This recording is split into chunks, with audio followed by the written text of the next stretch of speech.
Hello everyone, thanks for tuning in. I'm Sophie, but you might know me better as Spacey Panda. I'm super excited to be here today with my collaborator Josh, also known as Coalescence Cascade. Josh and I are both Canadian producers. We make experimental electronic music. We didn't know each other before going online with our music. We actually met on social media and discovered each other music. I was drawn to his music because he uses violin, but he blends it with electronic music, which make it so interesting to listen to. Josh is also a multi-instrumentalist. He play violin, piano, guitar, drums, and he even sings in some of his music. We both come from classical music backgrounds, so I think deep down we always knew we'd eventually team up on something special. We decided to start a collaborative tracks a few weeks ago, and the creative process went really natural, really quickly. We had this inspiration coming. This track is called Gravity Falls because when you listen to the music, it feels like you're floating through space. And we had this sense of exploration, the kind of powerful emotions that arise when you're completely immersed yourself in some endless wonders of the universe. I think that the track is at the same time a mix of musical exploration, but also when you listen to it, you feel the sense of drifting towards something vast. This track is a mix of electronic music and violin. I think that the fact that both Josh and I enjoy working with others made this collaboration really easy to work on. Josh, I'm curious, how do you approach collaboration on your side? Collaboration's kind of been the most important thing for Coalescence Cascade since the very beginning. All of my cover art is done by an artist friend of mine, which is basically everything we've put out has been some kind of collaboration. I think it's important to keep each other's artistic integrity intact. I think that it's important to approach each project in an open and honest way. It's like any relationship. It's most important, in my opinion, to decide where, if any, the confines of genre, vibe, feel, all that kind of stuff, where that's going to land and make sure that you're both on the same page.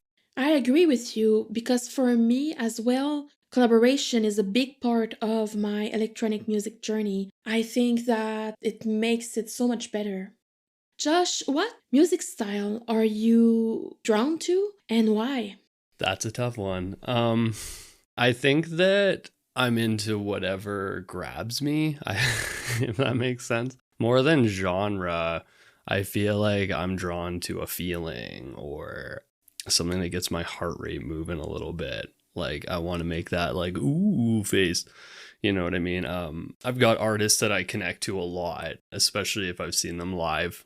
It kind of hijacks that wow factor for me. Like I saw Maddie O'Neill at Shawm last year and I liked her already, and it changed my life and it's changed how I listen to her music. I like kind of film score kind of stuff, like back in the day, jam into the Matrix lobby fight scene music, that kind of stuff. But yeah, so, I mean, even Tron Legacy with Daft Punk. But I mean, again, I love club music too. Like, I love to dance and I love to vibe out with everybody. So I don't know. I kind of feel like I've landed somewhere in between those two things where I'm chasing this goosebumps, epic, big scale kind of vibe, bombs and like choirs and stuff. But then on the other hand, I am leaning into these bigger bass elements and these more vibey hip hop, breakbeat, trap style drums.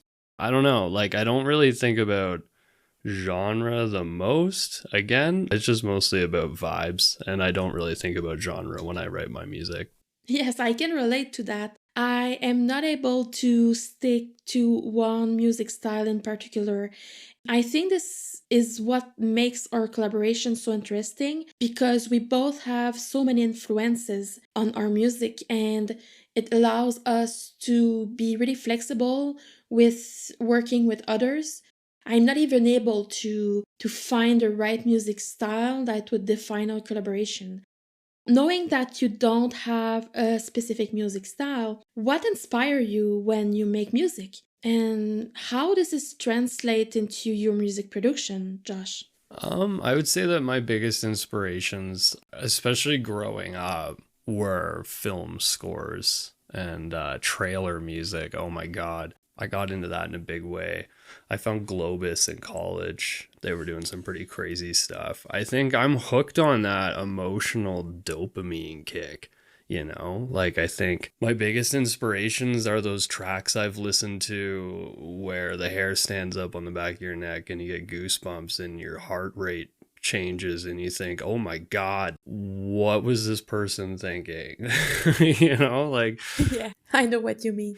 I think in my older years, it's been more standard EDM. I mean, growing up too, there was like new metal and all that stuff. A 90s millennial or whatever, Evanescence and all those guys. Now it's more EDM, more, Matty O'Neill, Rumpus, any of the Shambhala gang, Skrillex, obviously. Kafresi and Lucid Vision should get a shout out. I'm inspired by all their sounds. I might like a bass line over here and I might like a drum line over there and I might like a melody from over there. And I think I'm inspired by all those elements. And that's kind of what my music is this mixed bag of classical elements and hip hop elements and new metal elements. And, I'm not afraid to put a rap verse in or whip out the fiddle and have that be the main feature element. I think just whatever the track needs is kind of what I'm trying to put into it. So, I mean, as far as inspiration goes, I think it's whatever grabs me, whatever's impacted me, whatever I felt. And I just try to apply it in every way I can, from the chord progressions to the drums to the melodies to the mixing and mastering at the end. How do you approach a new project, to the initial concept to the mix? I'm always curious about the creative process of other producers. Every project's a 8-bar loop, right? I guess, yeah. I mean, I start with time signature and BPM first. I jump around a lot. I do, higher speeds, lower speeds, higher speeds at halftime. It's more like what I haven't done in a while sometimes helps me decide. And then I just try to make something, again, chasing those goosebumps, that vibe, that kind of thing I can listen to over and over and over again. And then I dance to that for a couple hours on repeat, thinking I'm a genius. And then I really start to cut into it. I take that 8-bar loop and then I move to the end and I start a brand new 8-bar loop, completely different. I try to incorporate enough of the same sounds that it's not super jarring. Again, that's oftentimes a halftime or something like that.